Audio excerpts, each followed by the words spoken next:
너희가 성경에서 영생을 얻는 줄 생각하고 성경을 연구하거니와 이 성경이 곧 내게 대하여 증언하는 것이니라. 요한복음 5장 39절.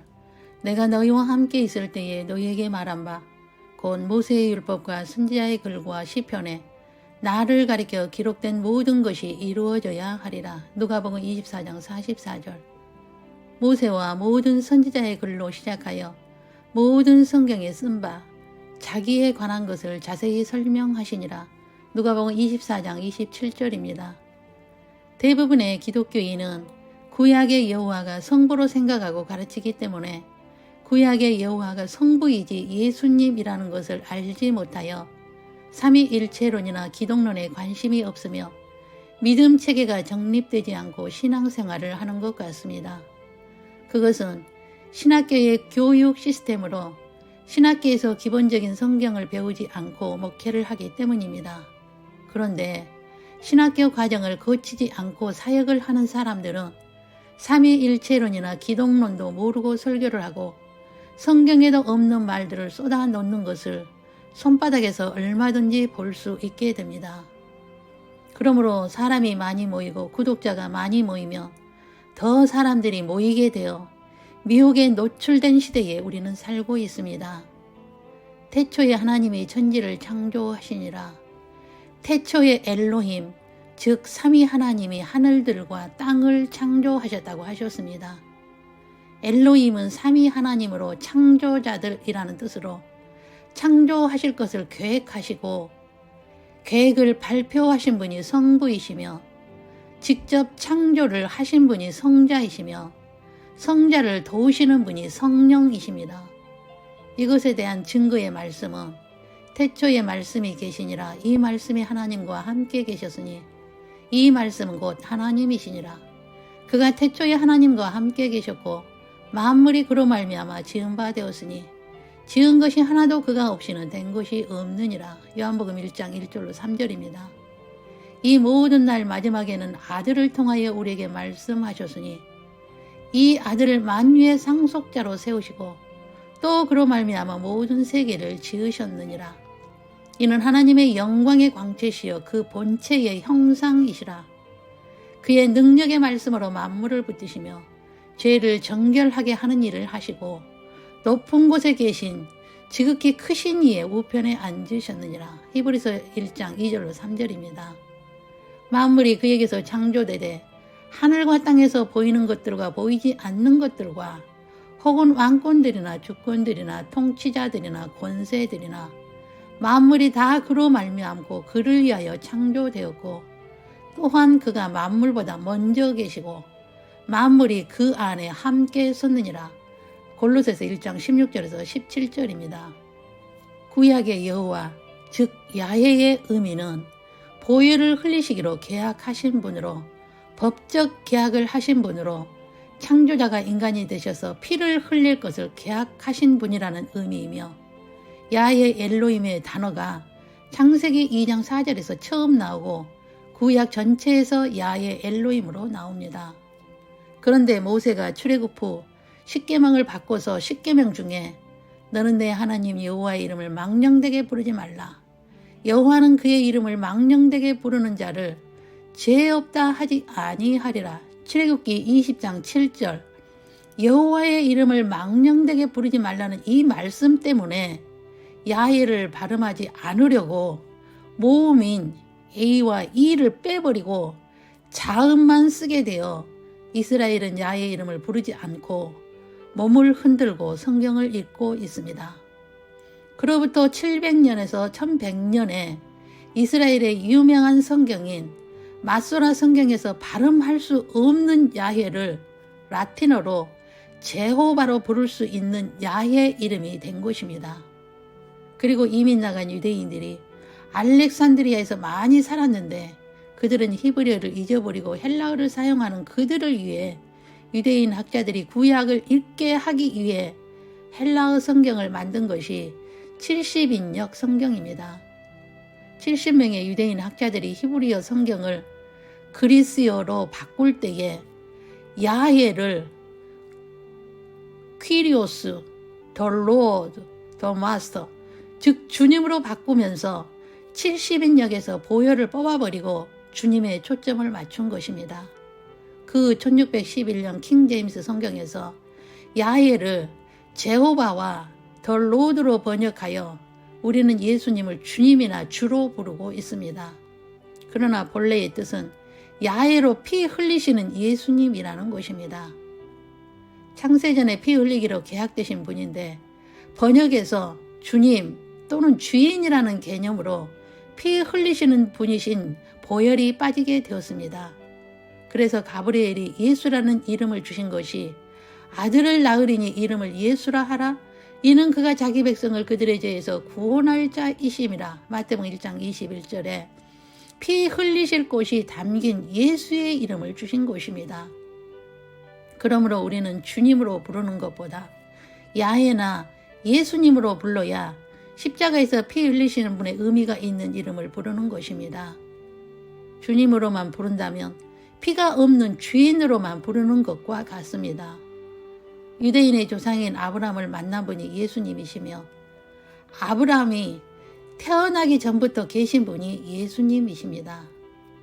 너희 조상 아브라함은 나의 때 볼 것을 즐거워하다가 보고 기뻐하였느니라. 유대인들이 이르되 내가 아직 50도 못 되었는데 아브라함을 보았느냐? 예수께서 이르시되 진실로 진실로 너희에게 이르노니 아브라함이 나기 전부터 내가 있느니라. 요한복음 8장 56절로 58절입니다. 구약의 아브라함을 만나고 모세를 만나고 선지자들에게 말씀을 주신 분이 예수님이시라는 것입니다. 예수님이 모세를 만나고 40년 동안 창조 목적의 율법을 주시고 모세에게 애굽 왕궁에 있을 때에 거기를 떠나 나의 말을 들으며 너에게 상을 주겠다고 약속하시고 광야로 가게 하신 분이 예수님이셨습니다. 아브라함을 만나고 모세를 만날 때 예수라는 이름이 없었고 멜기세덱의 이름으로 야훼의 이름으로 나타나신 것입니다. 아브라함을 만나고 모세를 만나신 야훼가 2000년 전에 예수라는 이름으로 오셔서 직접 하신 말씀이 역사 속에 선자들을 세우고 내가 보내서 예언하게 하였는데 우상 섬기지 말고 창조 목적을 순종하여 삼위 하나님만 섬기라고 하시고 우상을 섬기면 혼쭐을 내겠다는 메시지를 예수님이 선자들을 통하여 말씀하셨다고 하신 것입니다. 그 말씀이 예루살렘아 예루살렘아 선자들을 죽이고 내게 파송된 자들을 돌로 치는 자여 암탉이 그 새끼를 날개 아래에 모음같이 내가 내 자녀를 모으려 한 일이 몇 번이더냐. 그러나 너희가 원하지 아니하였도다. 마태복음 23장 37절입니다. 구약의 야훼가 예수님이라는 것입니다. 그리고 AD 95년에 사도 요한에게 직접 환상을 보여주신 분이 예수님이라고 하셨습니다. 주 하나님이 이르시되 나는 알파오 오메가라.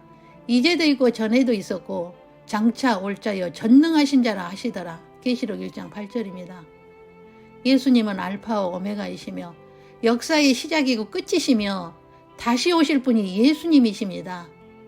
요한에게 주 하나님이 말씀하셨다는 것은 예수님을 의미합니다. 성부가 아닙니다. 왜냐하면 성부는 피조물이 볼 수 없는 분이시며 예수님만 볼 수 있는 분이시기 때문입니다. 오직 하나님에게서 온 자만 아버지를 보았느니라. 요한복음 6장 46절. 본래 하나님을 본 사람이 없으되 아버지 품속에 있는 독생하신 하나님이 나타내셨느니라. 요한복음 1장 18절입니다. 빌립이 성부를 보여달라고 할 때 예수님께서 하신 말씀입니다. 빌립이 이르되 주여 아버지를 우리에게 보여주옵소서. 그리하면 족하겠나이다. 예수께서 이르시되 빌립아 내가 이렇게 오래 너희와 함께 있으되 내가 나를 알지 못하느냐. 나를 본 자는 아버지를 보았거늘 어찌하여 아버지를 보이라 하느냐. 내가 아버지 안에 거하고 아버지는 내 안에 계신 것을 내가 믿지 아니하느냐. 내가 너희에게 이르는 말은 스스로 하는 것이 아니라 아버지께서 내 안에 계셔서 그의 일을 하시는 것이라. 요한복음 14장 8절로 10절입니다. 사도 요한에게 환상을 보여주실 때에 하신 말씀으로 두려워하지 말라. 나는 처음이요 마지막이니 곧 살아있는 자라. 내가 전에 죽었었노라. 볼지어다 이제 세세토록 살아있어. 사망과 음부의 열쇠를 가졌노니 그러므로 내 본 것과 지금 있는 일과 장차 될 일을 기록하라. 나는 알파와 오메가요 처음과 마지막이요 시작과 마침이라. 또 내게 말씀하시되 이루었도다. 나는 알파와 오메가요 처음과 마지막이라. 내가 생명수 샘물을 목마른 자에게 값없이 주리니 이기는 자는 이것들을 상속으로 받으리라. 나는 그의 하나님이 되고 그는 내 아들이 되리라. 계시록 21장 6절에서 7절입니다. 이렇게 말씀하신 분이 예수님이시며 주 하나님이 이르시되 나는 알파와 오메가라. 이제도 있고 전에도 있었고 장차 올 자라 전능한 자라 하시더라. 계시록 1장 8절입니다. 다시 오실 분이 예수님이십니다. 이사야에게 말씀하신 분도 예수님이십니다. 이스라엘의 왕인 여호와, 이스라엘의 구원자인 만군의 여호와가 이같이 말하노라. 나는 처음이요 나는 마지막이라. 나 외에 다른 신이 없느니라. 이사야 44장 6절입니다.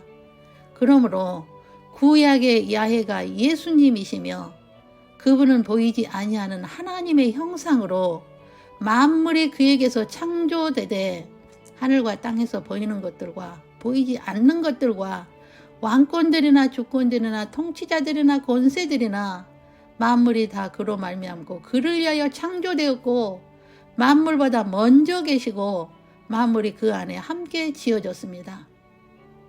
그러므로 예수님은 모든 성경은 예수님 자신에 대한 이야기라고 하셨으며 다시 오실 예수님은 사도 요한을 통하여 보여주시고 창세전 3위 하나님의 모든 계획을 다 이루었다고 하시고 목마른 자들은 생명수 샘물을 값없이 주리니 마시고 이 책에 기록한 모든 말씀을 지켜 행하는 자에게는 생명나무의 과실을 먹을 수 있는 상속을 받아 나는 그의 하나님이 되고 그는 내 아들이 되게 할 것이라고 하신 것입니다.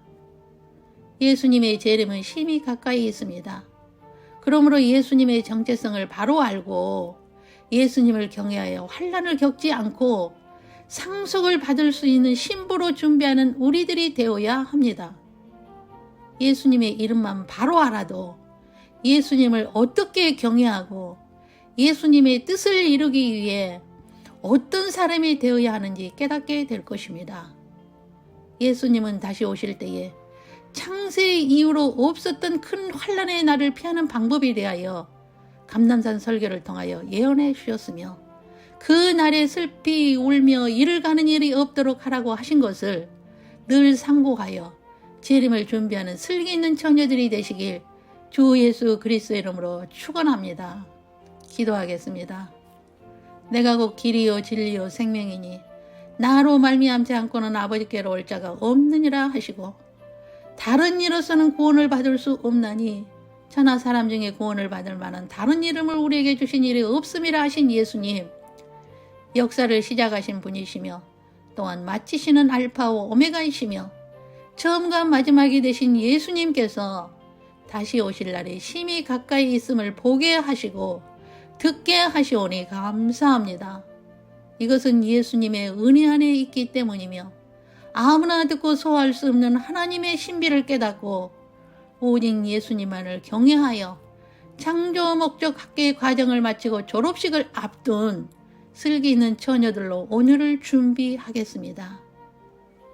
여기 주님의 슬기 있는 신부들의 예배를 흠양하시고 각 가정에서 올리는 찬양과 기도를 받으시고 주님의 거룩하신 옷자락으로 덮으시옵소서. 생명나무의 과실을 먹는 상속자로서 예수님을 공중에서 배울 때까지 견디며 깨어있어 준비하고 외치는 복 있는 자들로 겸손히 살겠습니다. 아멘. 주 예수님 어서 오시옵소서. 주 예수 그리스도의 이름으로 기도 올립니다. 아멘. 주 예수 그리스도의 은혜와 하나님의 사랑과 성령의 교통하심이 야훼의 이름의 의미를 바로 알고 삼위일체론과 기독론에 철저하여 추수꾼으로서 하나님의 계획을 깨닫고 요한에게 보여주셨던 비전을 보고 다 이루었다 하신 깊은 뜻을 깨달아 그 뜻이 이루어지는 역사 속에 주님의 옷자락 신부들을 사용하시고 영광을 받으시었고 예수님의 즐거움인 혼인잔치에 참여하는 그날까지 함께 하시기를 주 예수님의 이름으로 축원하옵나이다. 아멘.